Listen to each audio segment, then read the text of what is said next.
Rest you can start now. Okay. So good evening, dear learner. We will start. We'll move to block two, that is influence of diaspora network on policy making and citizenship practices.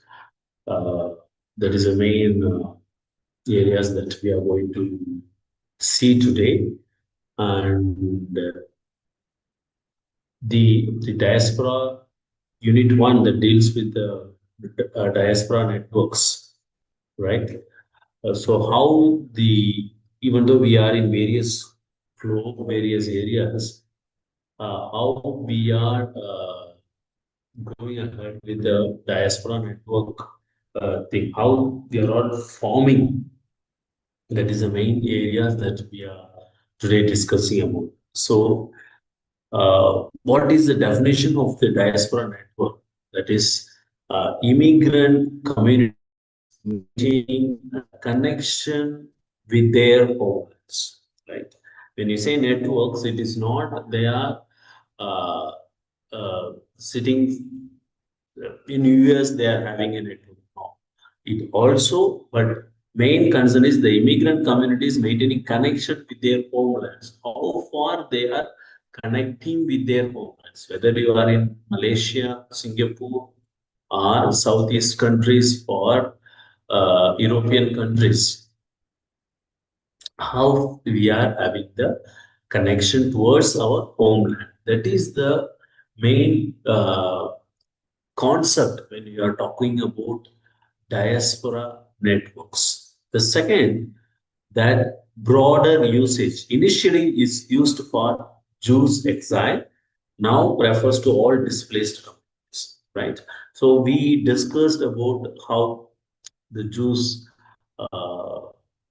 history, why this diaspora, the term itself derived from their knowledge and concepts from there. So diaspora, it's full of the thing that is uh, community. The various reasons they are the people who were displaced in the initial period due to war and everything. So they have all the terms and everything are originated from the history.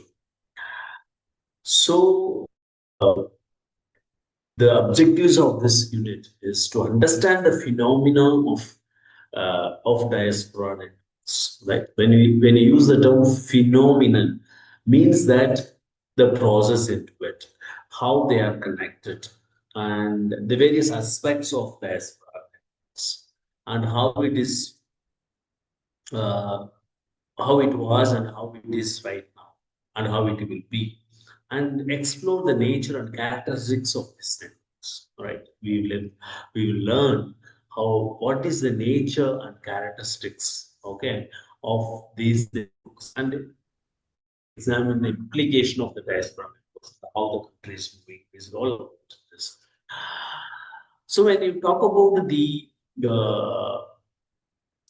characteristics of uh, diaspora networks, the main features or characteristics of diaspora networks. Uh, when you use the term network, I would like to know what is your understanding, Ms. Navia, when you use the term network, right? We normally use for the mobile, we have the network and all those things. What is the term for the uh, do you have any idea about it?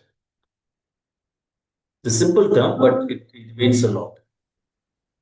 So, any entities which are interconnected for certain purpose could be called as network, Exactly. a system of network.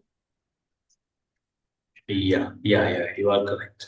So, the network, as you have said, it's simply defined as a web of social relations, right? It also derived from the concept of the subject of social.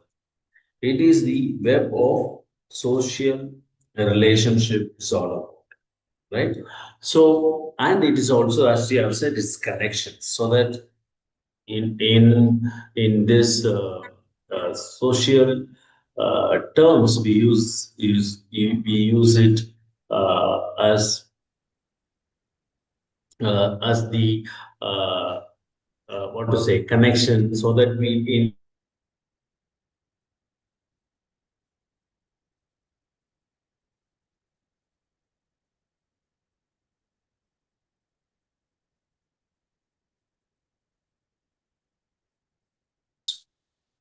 so what is the network mean benefit of the network, right? So benefits from the uh, in their respect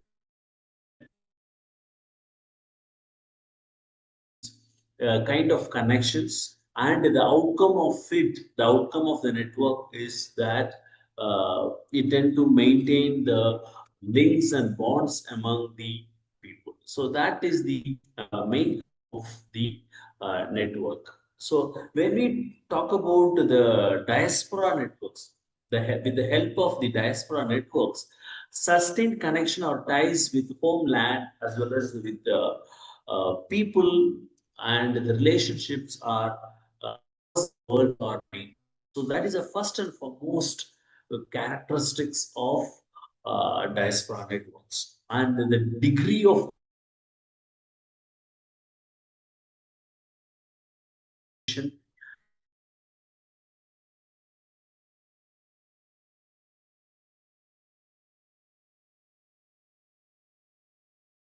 both are very very important.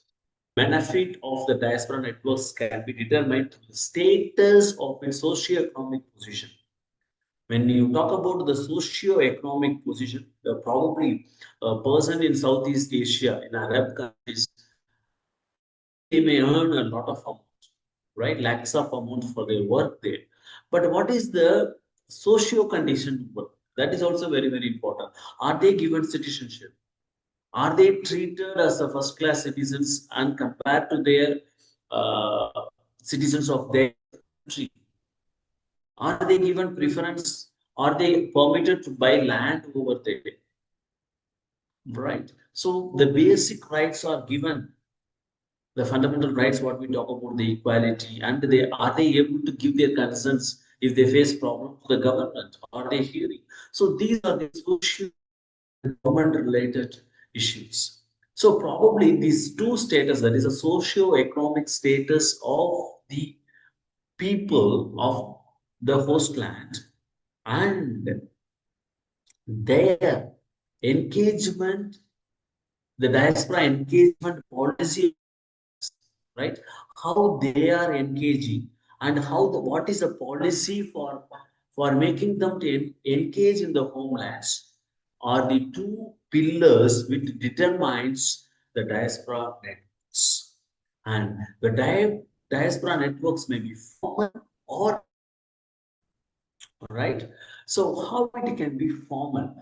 When it is government intervenes into it, government brings policy into it, government makes and ensure through its programs, making them to engage with land is purely a formal. So the government of India is having the diaspora formation, Indian overseas. There are a lot of programs. If you go to the ministry, uh, we can find. So that's all the formal programs that is prevailing. So networks are related to socio-economic, cultural, ethnic, and political activities with homelands and co-ethnic ethnics living across the world. And it so that it can be broadly classified into socio and economic. Right? Social networks, it's on cultural. So forming the Hindus culture in their in US or in Singapore or in Arab countries, it is all social related uh, formation or network formation. Economic related, so building entrepreneurship in their homelands, right? Starting a business. Okay, right. And taking a trading system from India to other countries where through the people of the homeland.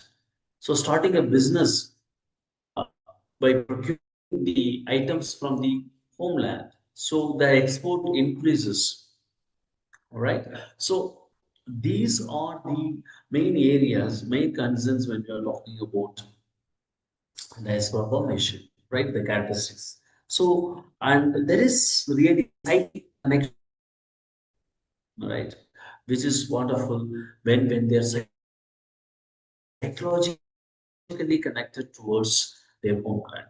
How I am psychologically connected? Because my kin and kith are here, right? I will take care of my family apart from my society, from religious community or my caste community, all right? Or I will provide a certain kind of infrastructure fund to develop the infrastructure in my village or my town or the schools I studied, all right? These are the psychic connections that towards the homeland, all right? So refurbish some items in the village, constructing restrooms in the village. So those are the main things when we are talking about the psychic connection towards the home, right? And the advancement, how today uh, the connection, the diaspora connections or diaspora networks has predominantly have increased, or the net connection is high because of the technology. We must be very much thankful to technology for this, right? So if I want to speak to a person who is new year's or who the various globe, WhatsApp is, it's okay. Now I am offering an internship to a student of nursing at in Vietnam on Wednesday and Thursday, right, through the platform of Conifer. She is in Vietnam and I am here, and we are exchanging the knowledge, inclusiveness and marginalized communities. So we are dealing with that. How it is possible? It's purely on technology, right? Navya, you want to share anything?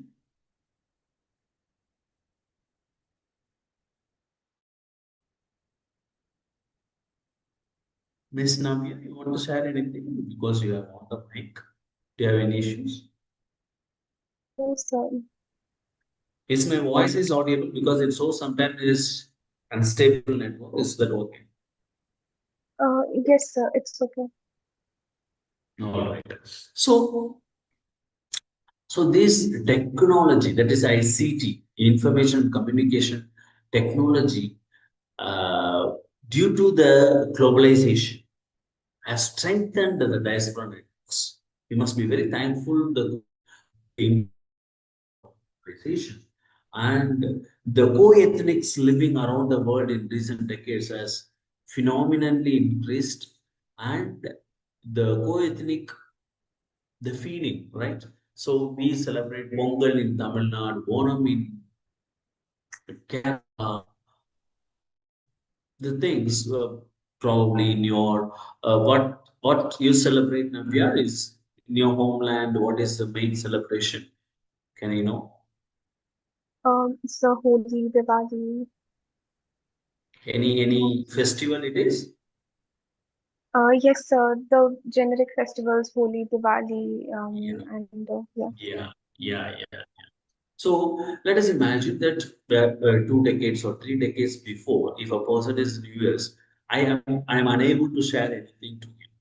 All right, I need to write a letter or I have to send, and people there may see this is the day of celebration. I am unable to be there, but today I can take a video and record it very nicely. I can use even AI tools to improvise the video. I have a nice Yes, phone. sir. I record it and send it. They are happy. This ethnic connection is built due to this kind of relationship. So the technology is another what to say, the gift to develop the diaspora networks, and uh, the diaspora networks promote various kinds of flaws between home and host countries and beyond. So, and it is the ICT is a tool, that is information communication technology is a tool uh, to channelize the resources of diasporas, right? So we can have a WhatsApp group or or so who are all there from my country across the world. So I want to know. So I can channelize the resources of Yes, sir. diasporas, right? And it reduces the cost of the brain drain by fostering cooperation, sharing knowledge and skills and business investment. So all those things is because we need to uh, we need to little bit understand on the gift of technology towards the diaspora formation. We should have a little more need to. I request you to go for an article to understand, or I'll also share the link of few articles which gives us an understanding of the connections between diaspora networks and ICT. So that Yes, sir. how this ICT has helped, had an impact on diaspora formation, as well as that has an impact on various kind of social networks or economic flourishment that due to this, right? So we need to have a kind of research. Probably you can do a research as your study if you are, if it is part and parcel of your program. You this, you can study on ICT impact on diaspora networks formation and its contribution towards nation. All right, that can Yes, be sir. a study you can do if you wish to. All right. So in addition, diaspora networks alliance, this is right, has formed. This is a kind of various countries people. This is the kind of union that is called a diaspora network alliance. Has identified 6 channels of diaspora engagement with homeless, namely diaspora philanthropy. So, what kind of this identified 6 channels, that is DNA, Diaspora Network Alliance has identified 6 channels of diaspora engagement with homelands, kind of diaspora philanthropy, diaspora volunteer, diaspora entrepreneurship, diaspora capital markets, diaspora tourism and nostalgic trade, diaspora advocacy, and diplomacy. Right. So Yes, various, you sir. see the six pillars. You how has impact on these areas, very predominant areas of the country, right? So very much important for us to know that diaspora has done, the formation has done 6 major channels. You can go very specifically on diaspora volunteerism or diaspora entrepreneurship or whatsoever, or 6 pillars. You can go more specific on diaspora entrepreneurship or based on your interest. So just I recall these 6 pillars, that is channels of diaspora: volunteerism, entrepreneurship, capital markets, tourism and nostalgic trade, advocacy and diplomacy, right? So thus diaspora networks pave the way for positive and even negative implication on home and homelands. When you say negative implication, what would be implication? What would be the negative implication of the diaspora formation? So, we could see terrorism with, Yeah, exactly, just for example, Afghanistani diaspora we discussed. exactly, Um, exactly, yes, sir. And exactly. sometimes fake news is also something which is an impact of negative implication from diasporian networks. Yeah, you are correct. Absolutely, you are correct. So you see in Canada, some problem is going on. You see Yes, sir. like you see here uh, the terrorism that had occurred because of the diaspora formation between India and Pakistan. These are of the Yes, yes. diaspora. all right? They have the linkage, right? So that is the main concern of the government when the diaspora population is flourishing, flow, all right? So that we have a FCRA, Foreign Contribution Regulation Act, all right? Yes, sir. If you put up money of any country, from any country, if it is going to the particular person, it is not that easy. If we are foreign and our parents are there in foreign or relatives, you know very well that if they send the salary or any amount to that country, it will be channelized through the Reserve Bank of India. But it will Yes, sir. take time, little time. It will take even Western Union money or it can take, but it is there is a chain of checking how much money it is flowing and what is the source of money and everything. It's not that easy. If I want to send lakhs of amount to you, it is through Google Pay. I can do it, or I can go to the bank and ask put a form, but it's not that easy. Problem is because of the money flow leads to terrorism or having bringing the political instability in the country or Yes, sir. trading of or peddling of the drugs inside the country are the main reasons of the government to have an eagle watch on the money flow from the foreign people. So this is the main negative impact of the diaspora community, or else it's fine. And the diaspora network and global scenario, right? That's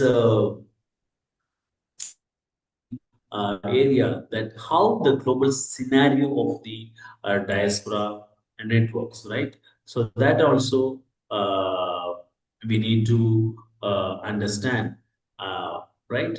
Um, so Yes, that sir. is what I have. Is my visible now? Yes, sir. Yeah. So this is what the philanthropy, volunteerism, entrepreneurship, capital markets, tourism and astrology, trade, advocacy and diplomacy, and challenges the dually loyalty issues and political economic tensions between host and home country. See now in what is happening in the US, right?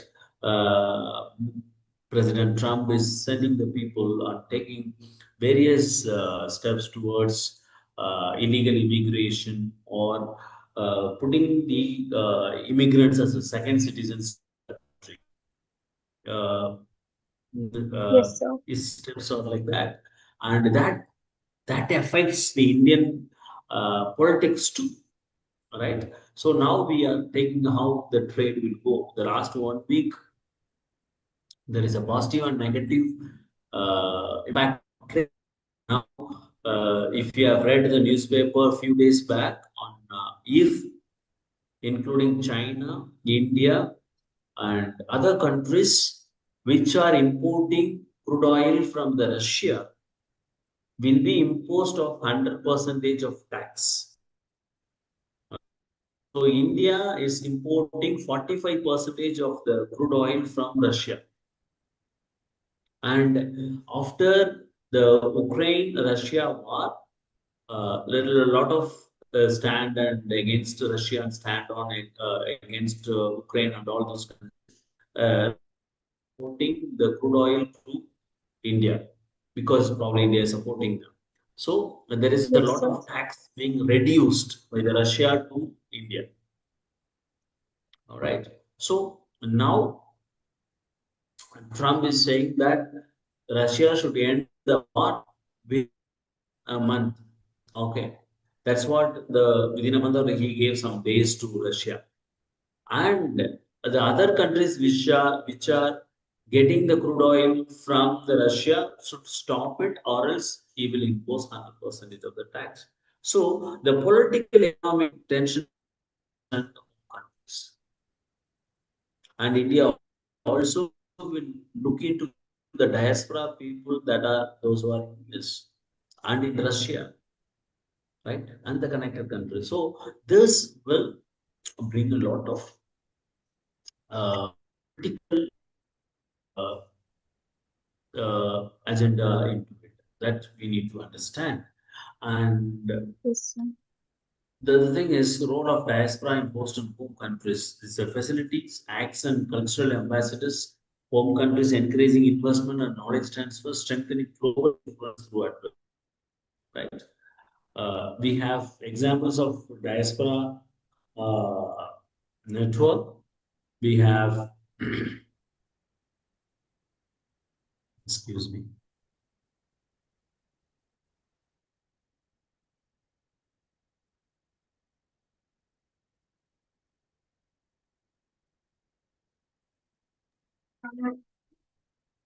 sorry. So, examples of diaspora network impact, right? So, Yes. we have Indian diaspora contributing to IT and healthcare. That is the main thing. You find a lot of people contributing uh, towards uh, contributing to IT and healthcare sectors, right? And diaspora investment transforming the tech industry and skilled expatriates and local professionals, right? So these are the main things when we are looking into the diaspora examples, the network impact in homeland, right? Yes, So sir. we need to talk about diaspora influence on policy making, right? So that how the diaspora is uh, influencing on the policy making. How it is possible the diaspora people influence into the policy making of the uh, that we will discuss now. Any doubt till now? No, sir. Do you have any doubt? No, sir. Okay, okay, okay. When you look into the concept of diaspora and policy making, influence on policy making. Diaspora connect their countries of origin with host countries. That is our understanding, and serve as a diplomatic agent influencing global relationship. Right. So even in US, people are able to influence or recommend to the government, or even who can win in the elections, or also partially depend on the immigrants of the country, right? Yes, sir. So the understand of this unit is to understand the soft power of diaspora, not soft power. Soft power means they are not in the main, how to say, main concern of the election or something like that, but they are the soft power. Means they are playing behind the screen. And Yes, sir. policies for encouraging the diaspora and examine the diaspora's role in foreign policy. That's the main concern and the objectives of this unit. Uh, the soft power and diaspora. What is soft power? No. The definition of soft power is non-coercive influence through culture, values, and practices, right? You are not to have a coercive influence. That means you are not in the main picture. You are not going to fight in the policies, but you are in Yes, the influencing. Okay, your voice will be heard because you are in that position of the determining the economy of the country, or you are serving as a labor in or the blue collar or white collar, whatever. It is not only a doctor or a professor in the college, then only you can determine all those things. No, even if you are a labor, yes, sir. if then they influence, if the labor force of the particular country or the immigrants, for example, the the drivers, the cleaners of hospitals who are involved in housekeeping, uh, they if the labor force of those are high from the immigrants or from other countries, they can determine the policies of that government. All right. Yes, So sir. they will be the voice, and they may have some unions. They may have some representatives to speak for them. and the government will hear because they are in the large, right? So that is the definition of non-coercive influence through culture, values, and foreign policies. And example, India was a role in promoting culture's identity, right? You find in US, you find it in Arab countries, you find it in Malaysia, Singapore, where we have temples, we have ethnic community, and a kind of lot of things to protect and to have the ethnic well-being, right? And the tools of soft power, right? Culture, Yes. education, and economics, and diaspora as an emotional, political, and economic investment. So the tools of soft power is two, right? So they have two different ways. One is related to the, as I have said, the social concept, and another one is the purely an economic concept. So soft power has an influencer role on the decision made by individuals, business, and governments, right? Yes, sir. We have an author called Joseph, who says on the subject, goes further, arguing that soft power is a means to succeed in international politics. Right? It is a means, that is a subject to succeed in international politics for those who understand how to leverage it. Right? Yes, sir. So, how the people can leverage it? How can they proceed with the soft power? They will involve and they will succeed in the international politics. So, soft power is the capacity to attract and co-opt rather uh, than bring the contrast in the international politics. So soft power is not bringing the conflict between the governments. It is to attract and co-work with the government to bring better policies, right? And the power is to influence others to achieve one's desired outcomes. So soft Yes, power sir. is to influence others. Okay. So I influence some other persons because as a group do what I want, which can be accomplished through coercion, payment, or persuasion, right? Or Yes, sir. attraction. So soft power refers to the ability to achieve the desired outcomes through attraction rather than coercion or payment. Through attraction. So how you attract them, all right? So the concepts origin as an analytical gradual evolution as an instrumental concept used in political discourse in Europe, China, and United States. We people of India are able to do this soft power in Europe, China, and United States. And there Yes, are sir. several tools displayed in the PPT, such as culture, education, economics, and one of them is diaspora, right? Yes, So the soft power tools such as culture, education, economics, and another one is diaspora. So diaspora is an invest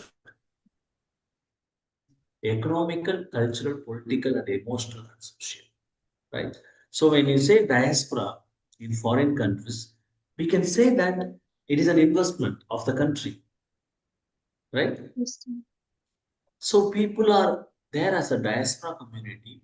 In diaspora, we need to understand that we never forget that it's a group of people living there and they have a connect with the homeland.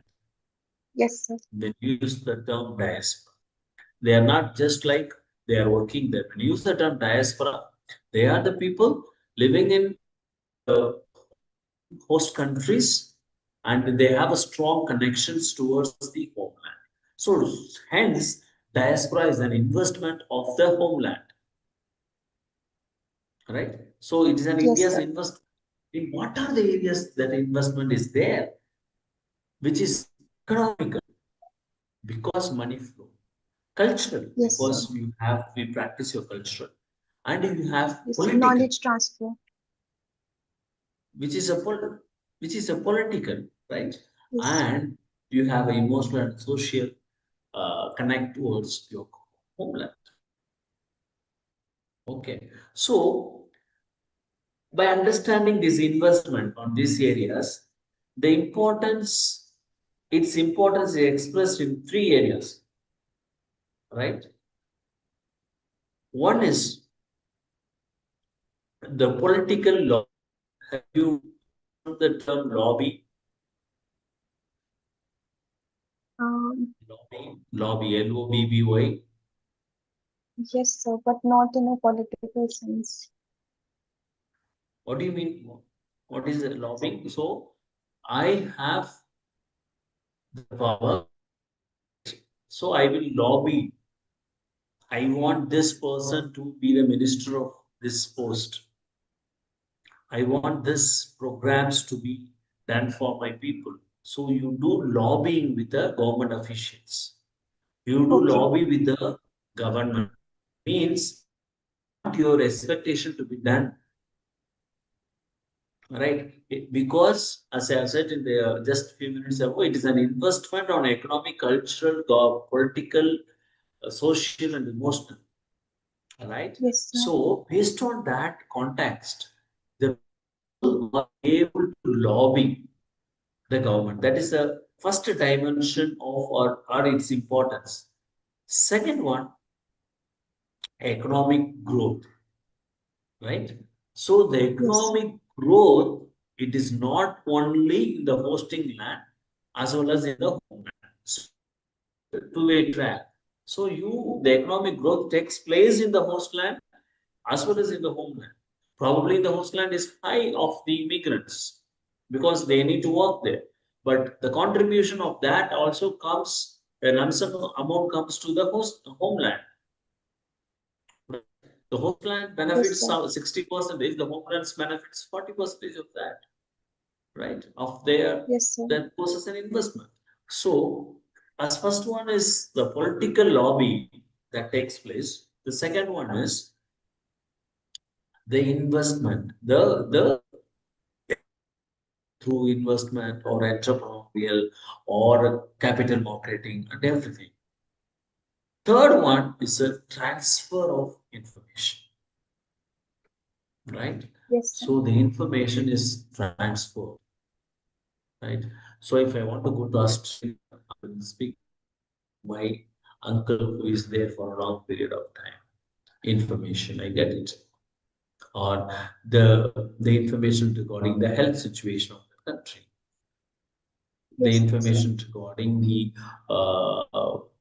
the development of various areas like ICT, like education. So whatsoever the information, the transfer of information on any aspects takes place in both the countries through this diaspora community. So three areas, that is political lobbying, economic growth, and transfer of information uh, areas when we discuss uh, about the diaspora as an investment. So, diaspora software credentials are evident in the world today, uh, and numerous countries like such as China are seeking to attract their citizens from abroad to contribute to the economy of their country of origin. Right? India is seeking, as like China, seeking to attract their citizens. Right? So, if you go to the Yes, website, you find you are also observe whenever our prime minister goes abroad, he definitely meets the Indians over there, and there also the conference taking place between the Indian diaspora people with the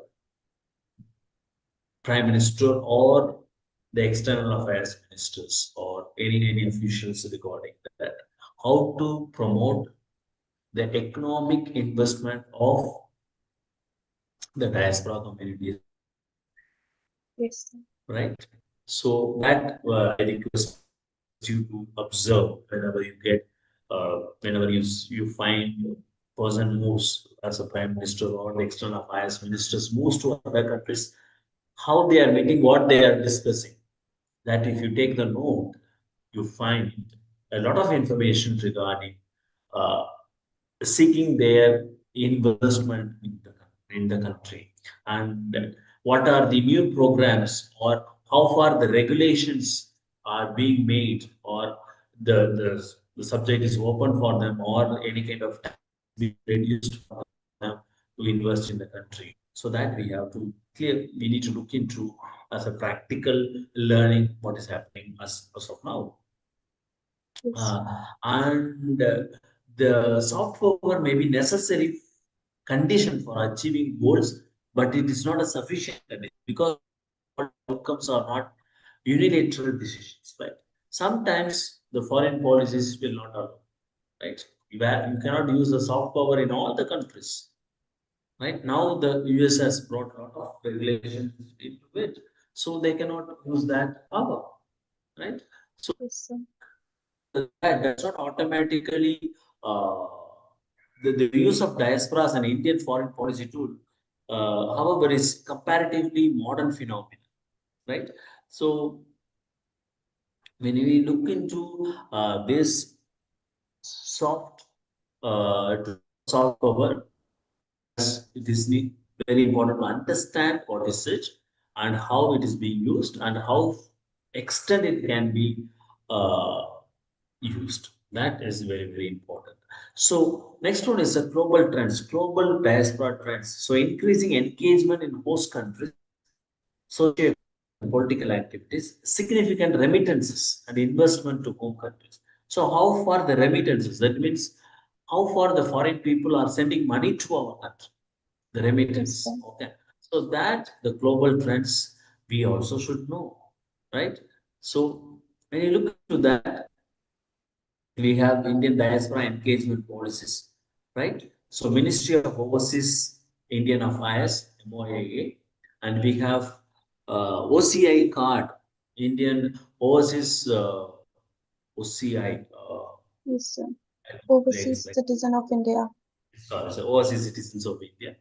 Yes, sir. Card providing lifelong visa and employment rights, and privacy Bharatiya Divas to recognize diaspora contribution. Right, they are giving some Yes, awards sir. to contributes more. So this is a Indian diaspora engagement uh, policies that is being there. It is being promoted by the Ministry of Overseas Indian Affairs. Right? If you go Yes, to sir. this website, you find how much is being uh, the amount is being invested in our country. Right? So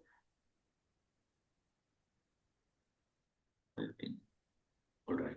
So that we need to understand how it is going as a global diaspora in that. So the changing the definition of diaspora often related in politics and practice to the so diaspora transition, right? So while diaspora-related policies and institutions have existed in 1800s, it was only 1990s that an increasing number of governments and international organizations integrated diaspora population into different realms, right? So this is the main things of the origin of diaspora formation. So 1800s itself we have the diaspora concept that is prevailing, but 1900s we have started this diaspora formation and everything. So most Yes, sir. diasporas are characterized by the following characteristics, right?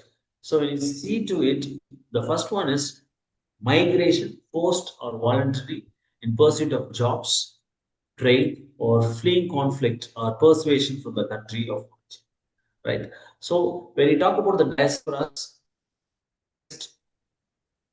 right?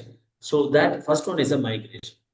Next one is an Yes. idealized, a collective recollection of the ancestral home and myth, and continuous association with the country of origin, and strong consciousness of community feeling, and a sense of empathy with members of the other nations. So these are the common characteristics of the diaspora community, right? So in top 10 countries with the largest diaspora population in the world in 2019, the top 10 countries. You know which country is first?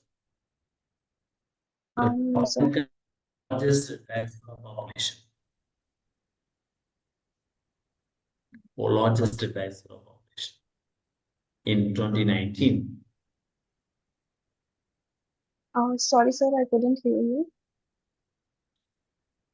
In 2019, Yes, sir. we have top 10 countries. According to top 10 countries, which country is the having the largest diaspora population? So it could be India. India? Yes, sir. You are saying India? Sir, I'm not sure. I'm just, No, no, no, no problem. It's not an exam. You are not sure, but your answer is correct. India is having largest diaspora population. Which country is the next? so it could be um, China. Which one? So China. China. China stands third. Okay.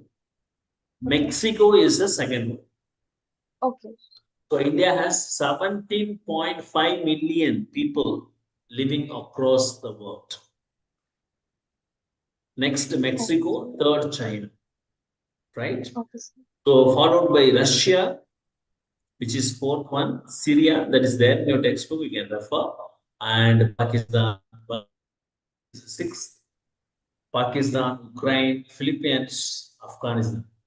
So that, Okay. see, you find Ukraine's people are across the world, all right? So Philippines, Yes, sir. Afghanistan stands 10th. So you know that United States, right? Another question: which country Yes, sir. is having lot of hosting lot of people, immigrants?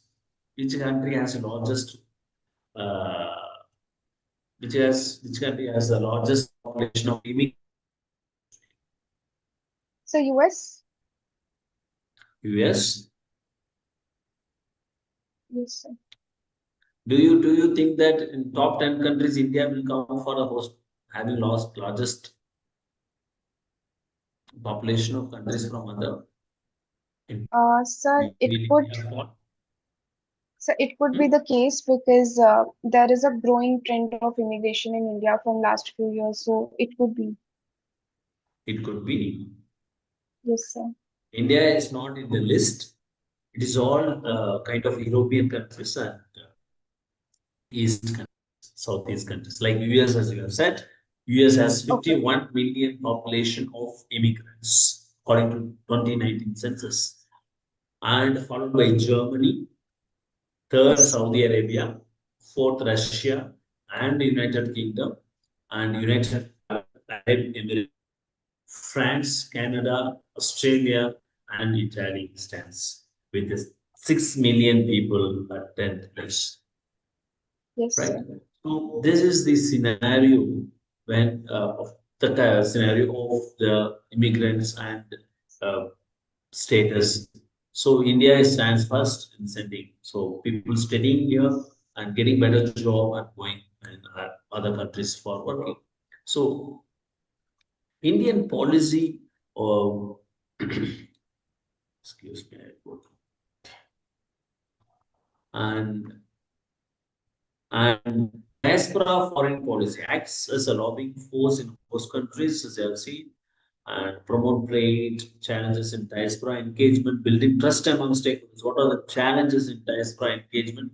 Managing dual citizenship and legal frameworks, and overcoming political and cultural barriers. Challenges of uh, engagement. The first one is building trust among the stakeholders, which is very hard, right?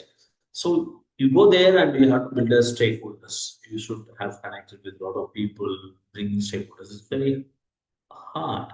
And managing dual and legal frameworks and overcoming political and cultural barriers. We can reason. You find we have seen that Yemen case. Have you read the Yemen case of the lady who is from No, Kerala? sir. You have not read? No, Okay. sir. She's supposed to be last Wednesday. So, sentence last Wednesday. on uh, Thursday, probably Yes, sir. on 12th. Now they have postponed it.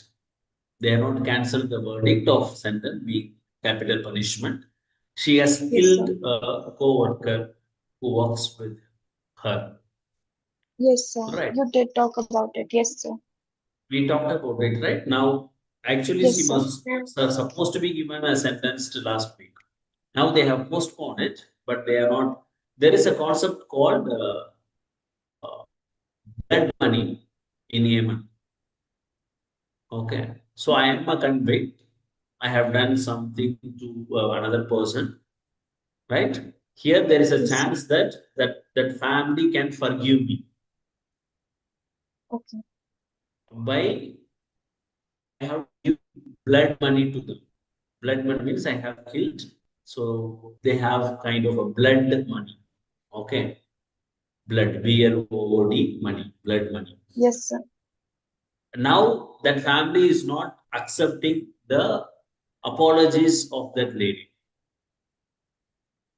Okay. Okay, no, we don't accept. If they don't accept, there is no chance of uh, not giving the punishment. That's between. Now the government is influencing. The government of India is influencing. Okay, Yes. and postponing, talking family. And I Okay. don't think so because it might have been settled if they have won. Probably if it is prevailing, then she will be given a capital punishment. Yes. Yes. Probably within a month. If they are not accepting the apology and the money, first they should get the apology from them. If it is not, then it is waste of time to uh, they won't postpone the sentence further, right? So this is what Yes, is sir. happening. It comes in the front page for last 1 week. All right, please read those type of things because we understand what is a foreign policy. That is the political and cultural uh, learners. First, whenever we land in other countries to work, we must read their political system and various rules and regulations that is prevailing in the country. Yes, sir. Right. So, role of diaspora in host and home countries is a host country strengthens cultural ties and political influence, contributes to socio-economic growth. Home countries drives innovation and investment, advocates for national interest. Key impacts of diaspora influence. So, as we have discussed, it promotes international trade and cultural exchange, strengthens bilateral relationship to advocacy and lobbying, uh, mitigates brain drain via knowledge and technology transfer. So, brain drain in a sense, sharing of the knowledge, technology transfer, Yes, sir. the information, transformation of the information. So, that's is the main concern of the things. So we discuss on citizenship later. So we have Yes, sir. so far uh, we have discussed this diaspora networks. What is the definition of Yes, sir. diaspora, and what is the uh, networks that when you say it's a diaspora networks, it's a connection with their homelands. That Yes, is sir. a very, we need to have the primary understanding of it. And we understand the phenomena of diaspora networks, explore the nature and characteristics of these networks, and we examine the implication of the characteristics. Yes, sir. How characteristics, when I say diaspora networks, is the real and psychic connection towards my homeland and socio-economic, cultural, political ties I have, I will maintain it. And there is a formal and informal networks based on ethnicity and origin. When we say formal, Yes, it's a sir. government policy, and informal, it is between the society, between the family, between the cultural set, and all of those things. And Yes, sir. we also learned the feature of diaspora networks, the web of social relationship. When you say diaspora networks benefiting participants and includes economic, family cultural networks And the type of networks we have, networks related based on ethnic, religious, family, clan, or caste and kinship ties, and economic networks like entrepreneurial, managerial, and technological connections. So I will connect with the people. If I am a software engineer, I will connect with the person who is a software engineer in India. So what type of Yes, sir. tie-ups I can have, right? So that is Yes.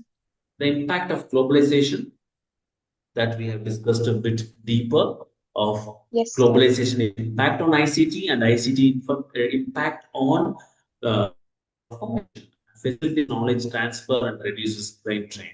And economic Yes, sir. contribution, trade and investment links between home and host countries, channeling resources for business and entrepreneurship. And social contribution promotes cultural exchange and ethnic identification and helps new immigrants adapt to countries. And that is very, very important. The diaspora network lands framework six channels, that is philanthropy, volunteerism, entrepreneurship, capital markets, tourism, and astrological trade, advocacy, and diplomacy. Those are the six channels where the contribution of the diaspora networks play a vital role. And the challenges your loyalty issues in terms of citizenship and Yes, political and sir. economic tensions between ocean countries we have witnessed happened in Canada. People fight and terrorism. They call it the Indian terrorism. We have witnessed last year. And the role of diaspora in most countries, so host countries facilitate in the integration, participation in socio-economic activities, cultural ambassadors, encourages investment, knowledge transfers, and strengthen global influence for advocacy and economic diaspora. South Africa, how it is playing their role in network. And we have also seen diaspora influence on policy making, like diaspora connect their countries of origin with host countries, serves as diplomatic agents influencing relations. And understand, we Yes, have sir. understood the software of diaspora, what is soft power, and policies for engaging the diaspora, and they examine the diaspora's role in foreign policy. So, what is soft power and diaspora, right? We have understood the meaning of this term and what are the various tools of the soft power, like cultural, educational, economic, also brief personal, political, and economic investment, and global diaspora trends, and Indian diaspora engagement policies through Ministry of Overseas and Indian Affairs, and diaspora in foreign policy action as a lobbying, and like example, Indian or American support for agreements. So Yes, sir. Indian diaspora played a vital role in bringing India US agreement, and contribution of development promotes trade, investment, and entrepreneurship, facilitates skill transfer and technological innovation. Challenges in diaspora engagement in trust, the trust and managing dual citizenship and legal frameworks, and overcoming political and cultural barriers. So we have what is the role of diaspora in most of the countries we have discussed, and key impacts of diaspora influence like promote international trade, lobbying, and brain sharing of the information. So this is what we have discussed so far with the unit block two, right? Yes, sir. Uh, I request Navya, if you have, if you want to share anything or if you have any doubts or Yes, sir. I wanted to ask a question. Hmm. So in this digital era, we are seeing that virtual transnationalism is emerging. So I want to ask, what would be the impact of that virtual transnationalism on the conventional diplomacy? Like earlier diplomacy, how the earlier diplomacy is different from now diplomacy. Okay, you are asking about the political or you are asking because I'm not No, using the sir. So, headphone. I'm sorry for it. But you are asking sir, about the I'm virtual, ask no, no, virtual, yeah. yes, sir. I'm asking about the impact of virtual transnationalism on diplomacy. Yeah, virtual transformation is now how we are.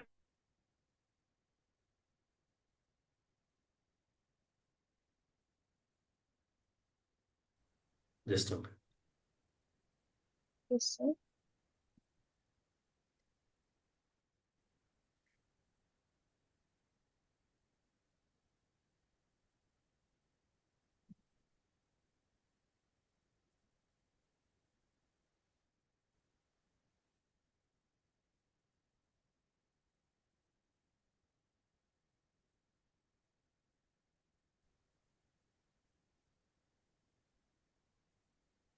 Yeah, ask your question. So I asked only that question. No, can you text it if possible? But only the term. Yes, sir. Yes, sir. Sorry for it, but you can text. It's all right, sir. Just the keywords. You need not ask exactly the question like. Just put a keyword.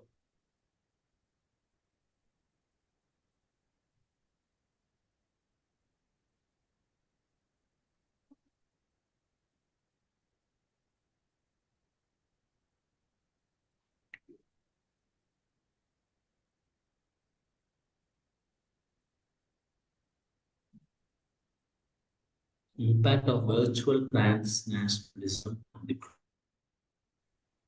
Okay, right. Virtual transnationalism. That means I am here and someone is there, then we have virtually connected. That's what you are concerned. Yes, sir. Okay. So what do you is your meaning of the term diplomacy? Sir, in my according to me, so diplomacy would be the bilateral relations or multilateral relations and how the governments interact or the policies are formed, how people interact, Okay. all that would come in diplomacy, I Okay. guess. Okay. Okay. Okay. So the virtual transmission might have helped. We know that effect steady on the kind of what is the when you say diplomacy, it is a skill for. That's what I understand, right? It is a Yes, skill sir. for bringing the international relationship, right? So Okay. definitely this the term, the kind of virtual. I believe that we are all, even though we are aware of it, we were able to connect more on virtually after COVID. Yes. Am I right? So after Yes. COVID, we need to study how far the virtually even in our system we're not able to come out of that. And it is good that virtual connection is good. Actually, COVID has helped how in a less amount we can be connected. That's the first one. So this Yes, impact sir. of virtual transnationalism, that means connecting one to one, it really help on the diplomacy. Definitely. That Yes. means developing the skill on bringing the international relationship, right? When you say diplomacy here in the diaspora concept, I take such as it is developing the skill in person on bringing the international relationship through diaspora community in a better way. Definitely, there is an impact. We don't have any doubt on it. But how far this impact and how far this impact as on health, on trade, on various sectors or cultural transmission, it might Yes, sir. have been in higher. Definitely, there is no doubt in it. But how far it is, we need to do have study some literatures to understand it. As of my knowledge on this area, probably not probably. I can we can say definitely yes. You also can we not deny on it. I hope so. Definitely might have impact. It might have impacted on the various spectrum of the uh, diaspora investment, like uh, kind of lobbying, it has been improved, kind of economic investment might have been improved after through this virtual transnationalism and as well as Yes, sir. transformation. So these three areas might have been tremendously increased of this virtual transnationalism, and the six pillars like volunteerism, entrepreneurship, trade, capital. Definitely, this Yes, sir. has been. And I also request you in the beginning, as I have told, you can any one of the pillars or any one of the three major areas of diaspora community formation and its impact. Any of those areas. Yes. Right. Okay. So thank you very much for joining the class and being active in the conversation. Thank you, Navya. We will meet. Yes, sir. Thank you, sir. Thank you. Good night.